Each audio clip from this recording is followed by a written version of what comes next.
Hello, welcome to Mechanic. Today here in Mechanic we have a 2010 S400 Mercedes S-Class with the transmission here, and we're going to go over the process to be able to replace your ISM in case you need to. The ISM is this unit here, and it's what bolts onto the side of the transmission, and this is what sends the electrical signal to be able to change the gears on this vehicle.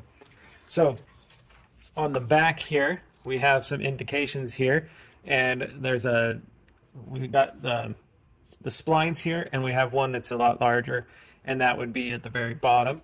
And so that would be, this is in park. So we have park, reverse, neutral, and drive. And so depending on where that's rotated, that's where it's at. So if you need to replace this for whatever reason, because your one has gone bad, it will need to be reprogrammed to the vehicle to match the VIN numbers on your vehicle, or you have to replace some other components all at the same time. But that being said, so now we're where we want to raise up our vehicle, support it on jack stands or anything to make sure that the vehicle will stay up in the air so that you can crawl under here. You have a shield here, the plastic shield. You will go ahead and remove that. It's the 8mm bolts all the way around. Remove that, and then you can drop that shield off. To make some easier work for you, because where our ISM is right here. It's a pretty tight spot to get into. So I find it easy to just go ahead and remove. There's two 13mm bolts here. This is a bracket that goes and holds onto part of the exhaust system. So you'd also remove the bolts, which is this bolt clips in there with this cover plate on it. The piece with the bolts goes on the inside here, cover plate, and then two 10mm bolts. So remove those on both sides. Then you're going to remove the 13mm there. Just remove that whole bracket out of the way. We have to undo our electrical connection. And to make it even easier, we're going to go ahead. There's 3 bolts that come from the transmission mount. Those are 13mm. We're going to undo that. And then the 8 bolts that are a size 16mm, which is the bracket that holds that mount up in there. We're going to remove that and drop that out of the way so that we have easier access into this tight location to get there. Not a big worry. You can either support your transmission, or it's really actually supported as the exhaust is bolted in and goes down the thing, and you've got your motor mounts up front. So it's not really going to go anywhere. So just be cautious as you take things off. But so to start with, I'm just going to take out these two 13mm here just to get this thing out of the way. And then we can set that aside. That bracket maybe doesn't have to come completely off. You'll have some access. Now we can get up in here. But to make it even easier, taking these off. So we've got 3 size 13s here, which is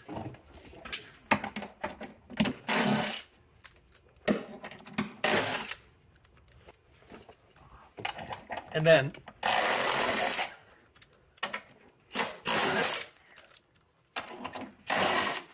the 4 16s to hold this bracket up in there.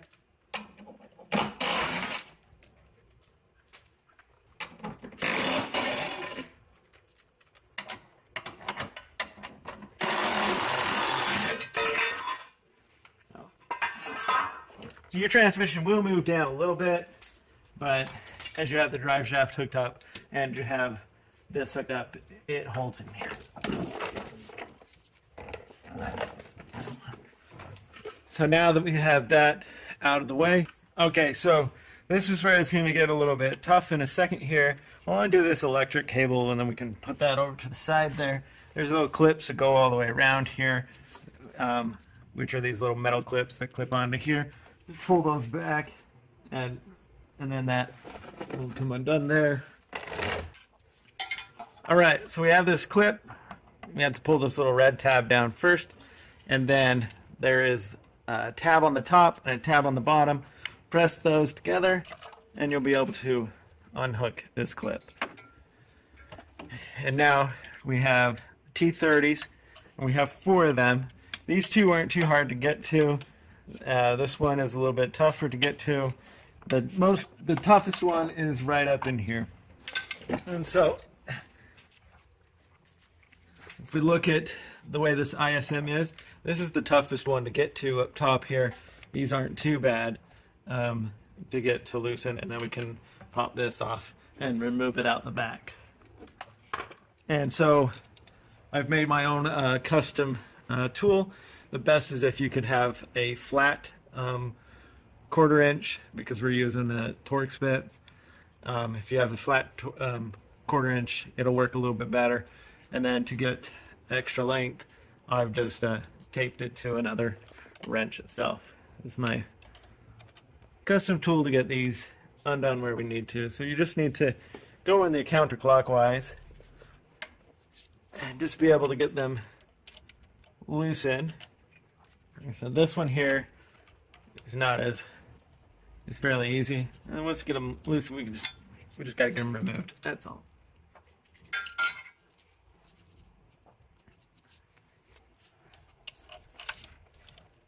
And so this one is going to be a little tight because of the channel here, but you just got to kind of get popped in there.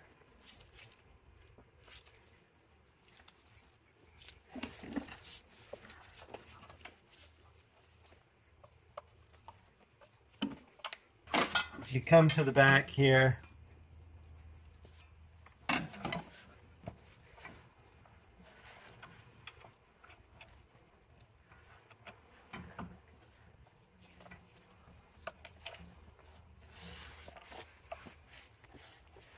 alright, so I have the 3 of them loose. This one right up in here, that's up at the top here, is the toughest one to get to. It would work a lot better if you have this in straight form and also ratcheting. I don't have that right yet, and so working with what I got. So I'm gonna get up in there and get this other one loose, and I'll get these all removed. And like I said, this is your tightest one. You've got to get this up here, kind of jam it in there a little bit, get it lined up, and then you'll be able to get it loose, get all these bolts loose, and then we can remove that out. So I'll get that done, and then we'll come back where we're actually removing this ISM to put the new one in. Alright, so we got all the bolts. They're loosened and removed. Now all you need to do is just kind of walk this out. May need to use a little bit of pry action to get it off of that spline. That seems to be fine. Alright, so now it's free from the transmission, and then if you just move it to the back, you'll be able to pull that out and remove that. And so that's the removal of our old ISM. To be able to put in the new one or replacement. And we still see that we have our spline here, and we have the larger one on the bottom, so this is actually in park. And so we'll be good to line up for our new one. And so we have our replacement ISM here. Now for your ease, you're going to want to put the top bolt in at least and try to keep it in there as you put it up in there, so that because of the tightness of it, it'll be harder to get that bolt in there when it's actually up and inside here. Okay, so we go from the back here, pull it in. All right. Get it lined up there with our spline, and then we have to maybe do a little bit of a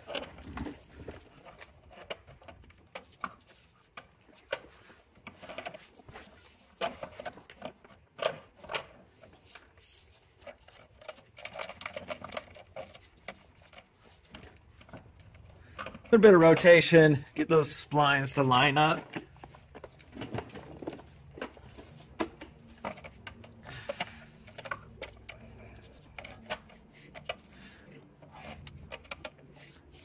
Alright, so we got it all lined up there.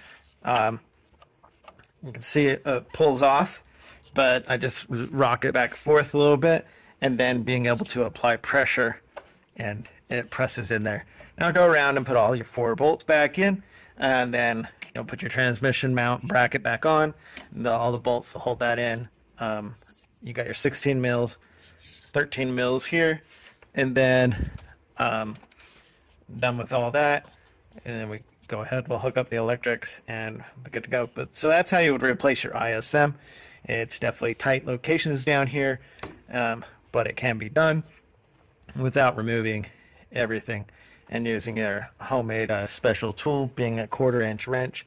It works better if you have a flat 1/4-inch wrench to be able to put onto a standard nut or a Torx bit that is very short to be able to get these to get loosened and tightened. So thanks for watching Mechanic, where you can be the mechanic.